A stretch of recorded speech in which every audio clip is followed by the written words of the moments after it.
Yeah, guys, this is the next pattern I came up with, and I decided to add a little comment after playing the pattern, since some of you guys been asking about tabs or breakdowns, and I thought that this particular sequence would be cool to break down, since I use some of my favorite legato patterns inspired by likes of Rick Graham or Tom Quayle, which are like great legato players. Like all of you probably are aware of that.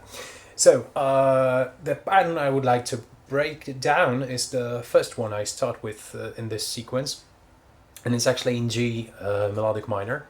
The whole pattern is in G minor, but I'm switching from through different scales.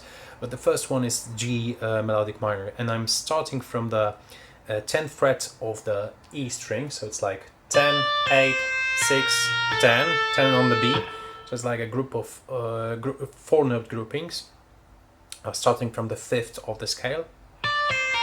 Then I'm moving to the 4th degree of the scale, which in this case is C, and I'm playing the 6-note groupings right now. So it's like 1, 2, 3, 4, 5, 6, and it starts from the 8th fret of the E string. It's like 8, 6, then I'm switching to the B string, and it's like 10, 8, 7, 9, and then I'm starting the next 6-note grouping from the 8th fret of the B string. So 8, 7, 9, 7, 5 to the 8. And then another grouping is slightly different because I'm switching to the lower octave, and what I like to do to make it sound a little bit cooler, at least to my ears, is I'm playing something like that. So it's still a grouping of 6, 1, 2, 3, 4, 5, 6, but then I'm adding a little sequence to end the pattern. It's like let me play the full pattern once again. It's like 7 to 5th to 8th to 7th to 5th to 4th fret of the D string, and then 5, 7, 5, 4, and 7, and then another grouping of 6 notes, and then another 1, 2, 3, 4, 5, 6. So the full pattern slowly is like sounds like this.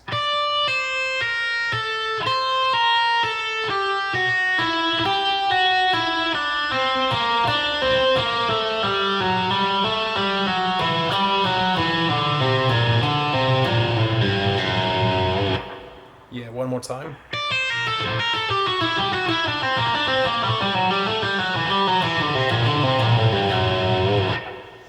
And what I would like you to advise, I probably will add tabs later for your convenience. Anyway, what I would like to suggest a little tip from me, which I believe I found it, I learned that from one of the Rick Graham videos, or probably Rick Graham videos. I'm addicted to his content, actually. Anyhow, the tip I'm thinking of is actually using only your left hand. It might feel a bit difficult to play like that initially, but what it does to your playing is like insanely important, since the left hand is the most important thing in legato playing. I mean, the only one that counts, to be honest, because the right hand, you can use that. What I mostly see in the case of great players that inspire me, at least, is that they really don't use the pick when they play those kind of sequences. If they do use the right hand, they mostly use one of those fingers, like middle of the third finger of the right hand. And that's what I did in this case. But when I practice those kind of patterns, I try to play them with my left hand only, so like this.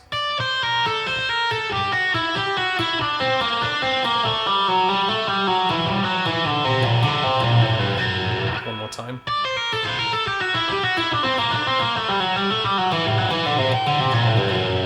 You can mute a little bit with your left hand, but it's not really necessary. Check it out.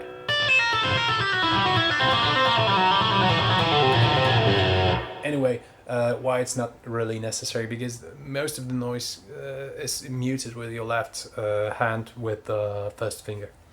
And the second tip I would like to add is transposing that.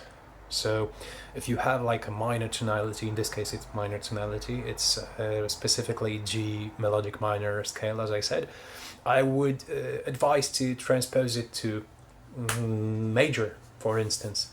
The pattern slightly changes, and at least I like to be fluent in those sequences I come up with. In most cases, I really do transcribe them to other tonalities, to other keys, because you never know what the context will be if you'll be required to play in like A, in B, F sharp, anything. And the transposition itself sometimes results in other challenges, like the pattern will change itself to be seemingly unplayable at first. So that's really cool to do, because you're not really looking for other exercises that will be difficult. You try to you try to develop many ideas from one exercise, from one concept, one sequence, one exercise, if you will. So the transposition in this case, if I would transpose this pattern to G major, it would sound like this.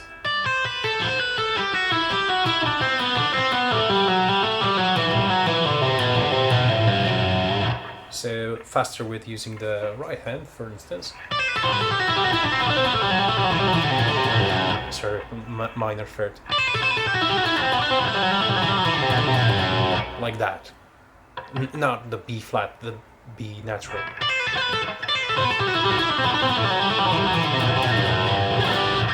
And the G melodic minor once again.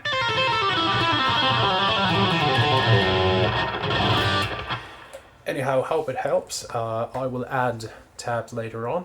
And yeah, thank you so much for leaving all the comments, for subscribing. I really do appreciate that, and hopefully you will be able to create a new community. Like anyone needs a new guitar community on YouTube.